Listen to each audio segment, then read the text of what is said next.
Muy bien. Buenas tardes, amigos. Hoy quiero tratar un tema que nos interesa sobremanera: lo santo y lo sagrado. Comenzaré por distinguir estos dos términos para mejor entenderlos. Entendamos por santo lo divino, Dios, y por sagrado todo aquello que esté relacionado con Él. ¿Ya? Voy a repetir para que quede esto claro. Entendamos por santo lo divino, Dios, y por sagrado todo aquello que esté relacionado con Él. Hace un mes tratamos el tema de la existencia de Dios. Concluimos con la afirmación: Dios sí existe, y lo hicimos ayudados de la teodicea o teología natural, rama de la filosofía que trata de la existencia de Dios y de sus atributos, y nos ayudamos también de la lógica. Teniendo por sentado pues que Dios sí existe, nos toca ahora en este café tratar sobre la experiencia del hombre en su encuentro con ese Dios que existe. Es lo que llamamos experiencia religiosa. Asimismo, de cómo el encuentro con Dios hace surgir la realidad de lo sagrado.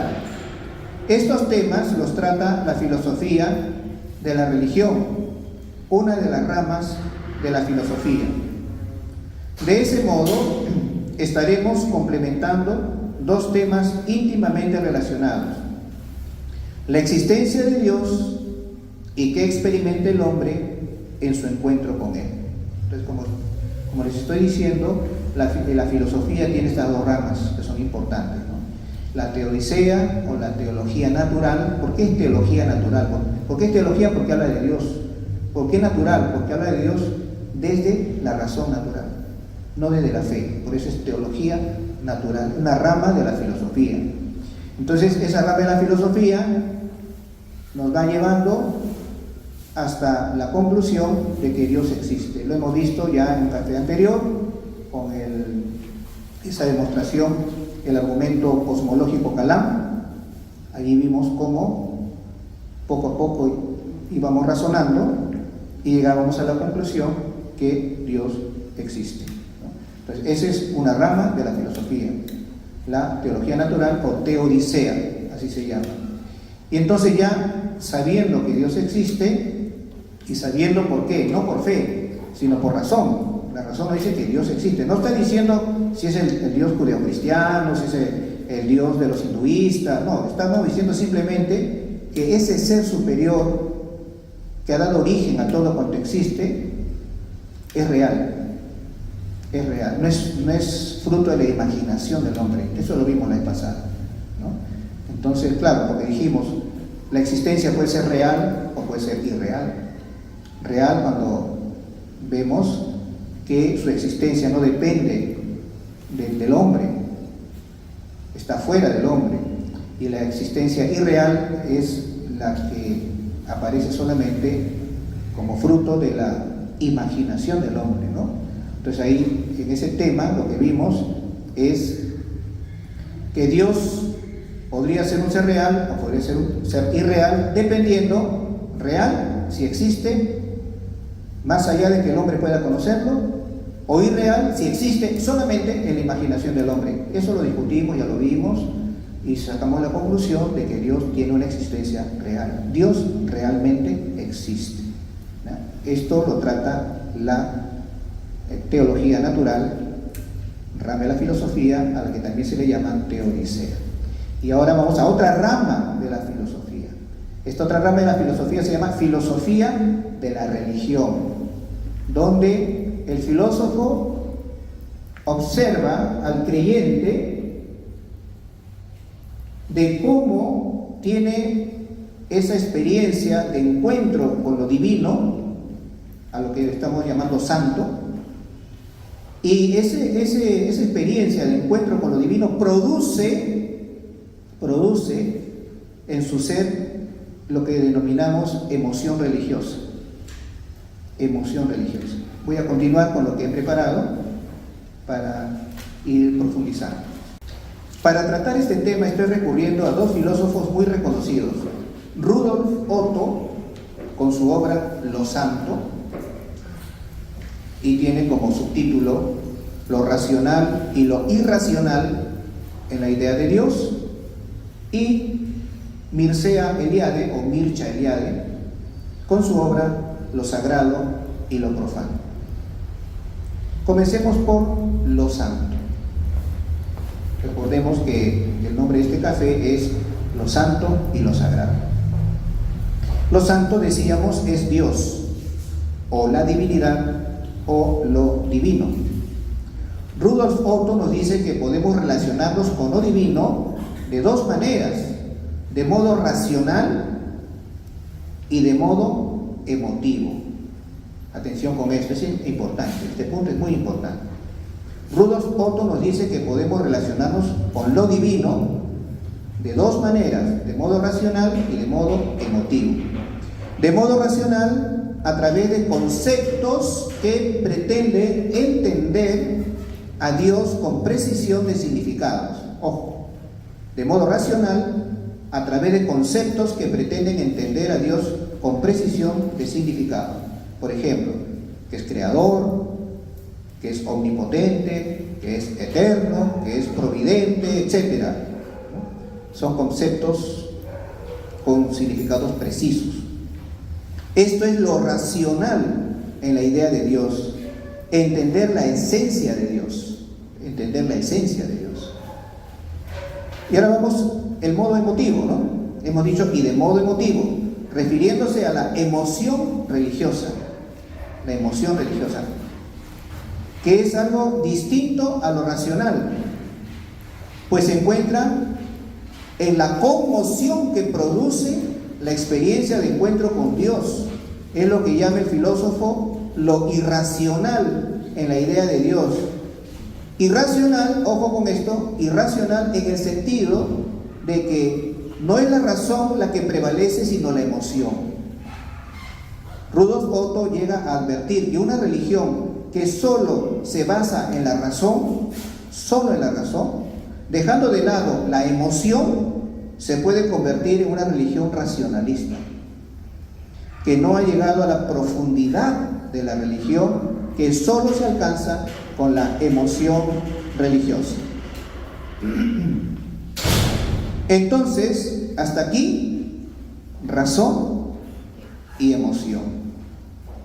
Así, paso a paso vamos avanzando. San José María Escrivá de Balaguer decía: doctrina de teólogos y piedad de niños.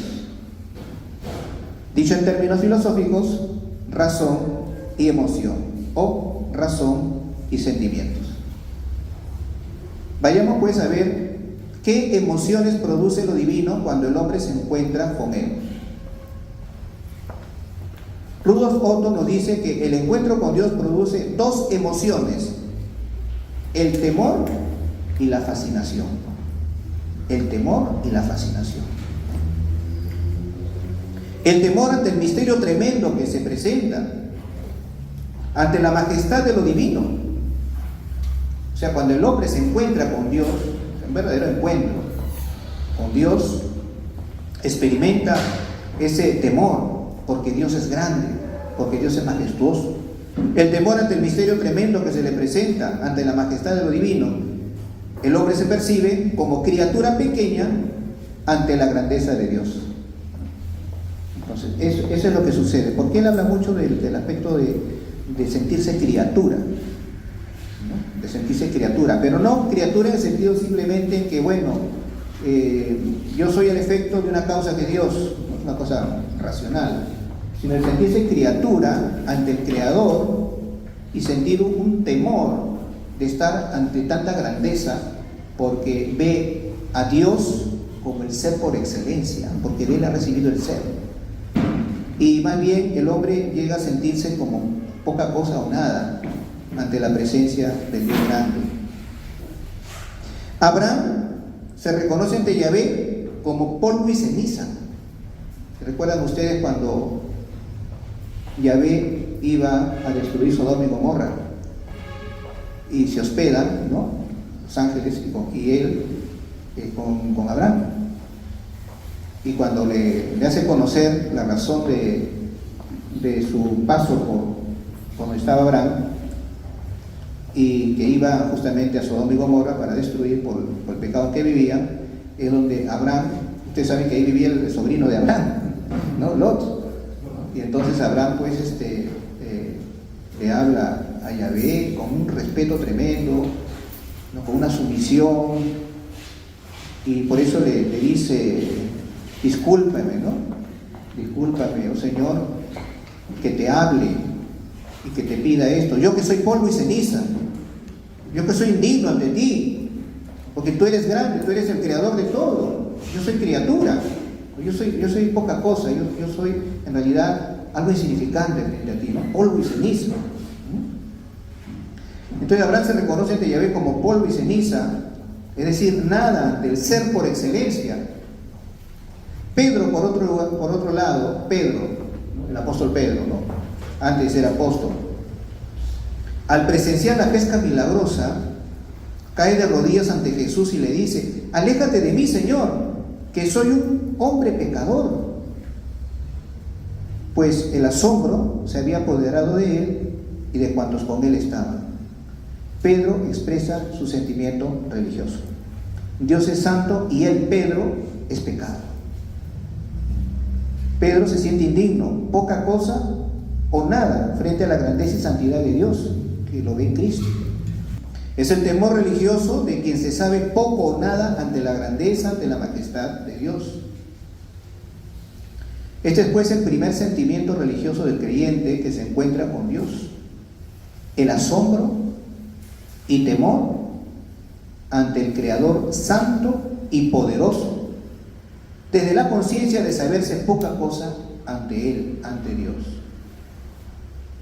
El segundo sentimiento que ya hemos mencionado es la fascinación o atracción irresistible que Dios produce en el alma del creyente.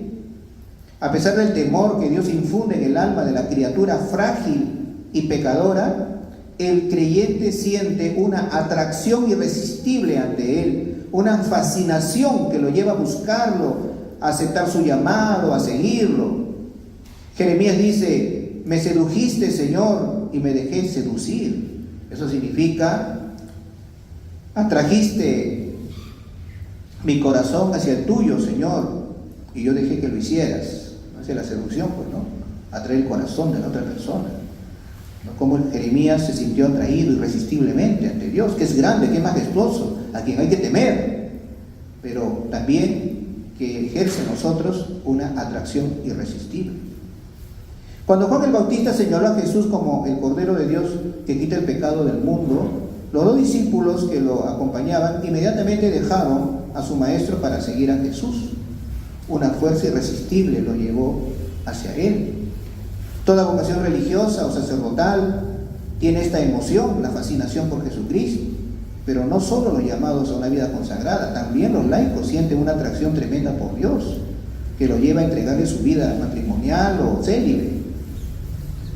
De hecho, hay santos laicos en el santoral, hay muchos santos laicos que están en el santoral. Y bien, hasta aquí el tema de los santos, porque ahora vamos a pasar al tema de lo sagrado, ¿no? Entonces yo quisiera que en lo poco que he dicho, pero sustancioso, basándome en Rudolf Otto, quisiera que ustedes por favor hagan unas preguntas, si es que hay algo más que decir, para poder profundizar un poquito más en ello, ¿no? Muchísimas gracias, Padre. Respecto a este tema, justamente, una de las cosas que dice Rudolf Otto al comenzar su obra, su libro, Lo Santo, es que el tema que él trata en el libro solamente lo pueden entender aquellos que han tenido la emoción religiosa, o sea, nosotros. Él mismo dice: si alguno que está leyendo estas líneas no ha tenido nunca esa emoción religiosa, ¿no?, del sobrecogerse ante Dios en algún momento de su vida, o del sentirse fascinado por Él, mejor cierre el libro. Así dice él en su libro: cierre el libro porque no va a entender nada. Tal vez, como bien decía aquí nuestro amigo, cuando uno ha tenido esas experiencias y uno va escuchando esto por parte del filósofo, uno va comprendiendo sus propias emociones religiosas.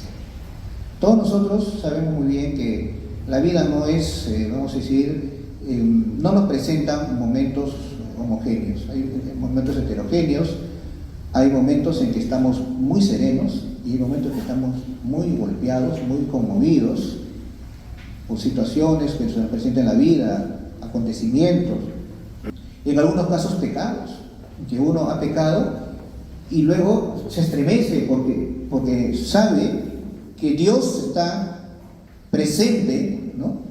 Siempre, ha estado presente siempre en su vida, y si uno está en una situación de pecado, pues se estremece ante Dios, porque Dios es santo y nos pide santidad y nos pide fidelidad, y entonces uno se estremece, uno siente ese temor que dice aquí el filósofo, porque él lo dice porque ha observado todas las religiones, todas las expresiones, ¿no?, que tiene el creyente, y él mismo, porque él era protestante, ¿no? Él era un filósofo protestante alemán.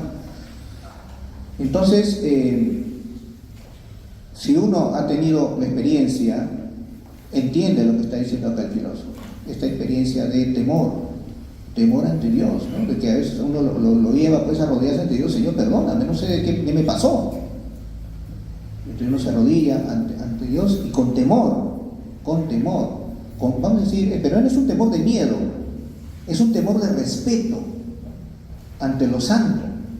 Ese es el tipo de temor. Hay palabras que a veces no definen totalmente, en este caso, los sentimientos religiosos, porque también nosotros decimos que uno de los dones del Espíritu Santo es temor de Dios, ¿no? Pero ese temor de Dios no es el miedo a Dios, sino es en todo caso, podríamos decir, agregar, que es un miedo reverencial, ¿no?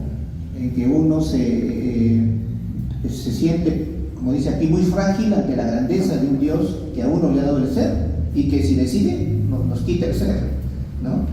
Entonces, este es un punto. Y lo otro es la fascinación. También, ¿cuántas veces habremos tenido la fascinación, habernos sentido esa fascinación por Dios? Nos hemos sentido felices, a veces ante el Santísimo, o rezando en nuestra casa, o haciendo una peregrinación, como llegado al lugar de la peregrinación, y hemos sentido una fascinación por Dios, porque hemos sentido una paz, nos ha inundado una paz que nos damos cuenta no es una paz que da el mundo, porque lo que en ese momento nos embarca es un sentimiento religioso de haber llegado a ese lugar de peregrinación, ¿no? Sí. Muy bien, trae el cafecito, ¿no? Sí. A ver, hay que llamar a